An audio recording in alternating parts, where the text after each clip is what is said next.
la famille en Christ, j'espère que vous allez très bien.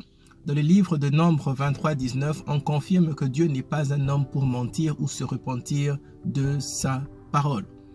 Mais je me rends compte qu'il y a beaucoup d'histoires bibliques, comme l'histoire d'Ézéchias, comme l'histoire de Ninive, où est-ce que la destruction devait arriver, et l'histoire de Moïse, où est-ce qu'à plusieurs reprises, il a réussi à changer la décision de Dieu.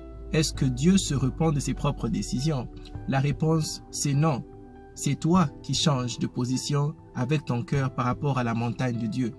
Lorsque tu étudies l'histoire de Josué, lorsqu'ils sont en train d'entrer à Jéricho, ils gagnent et après ils vont aller plus loin. Il va établir 2 montagnes sous l'instruction de Dieu qu'il avait déjà donnée à Moïse. Une montagne sera la montagne pour prononcer des bénédictions et l'autre montagne sera pour prononcer des malédictions. Et au milieu se trouvaient les prêtres.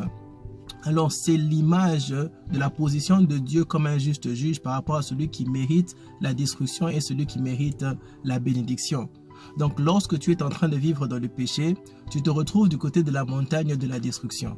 Mais lorsque tu te repens, comme Ézéchias avait fait, sincèrement, pas avec tes lèvres mais avec ton cœur, ce n'est pas Dieu qui change, mais c'est ton cœur qui change de position sur la montagne de la bénédiction et du coup, la bénédiction tombe sur toi.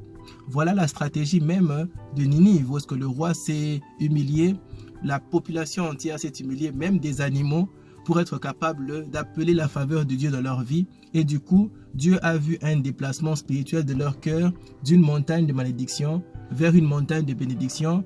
Et évidemment, en tant que juste juge, ils sont du bon côté, ils vont bénéficier de la bénédiction. Donc, en d'autres termes, Dieu ne change pas sa décision, mais l'homme change sa position spirituelle. Je sais que comme toi et moi, on traverse parfois des situations difficiles où tu penses que Dieu a dit un non catégorique dans ta vie à cause d'un certain péché particulier que tu as prononcé. Dieu ne changera pas sa position, mais il est en train d'attendre que tu aies le cœur humble d'Ézéchias pour réaliser que tu as besoin de lui, tu as besoin de Jésus dans ton cœur et que tu as besoin du cœur de Jésus. Parce que lorsque tu as le cœur de Jésus, il est léger, il peut se déplacer de la malédiction vers la bénédiction. Et lorsque tu te trouves du bon côté de la montagne, tu bénéficies de la bénédiction de Dieu.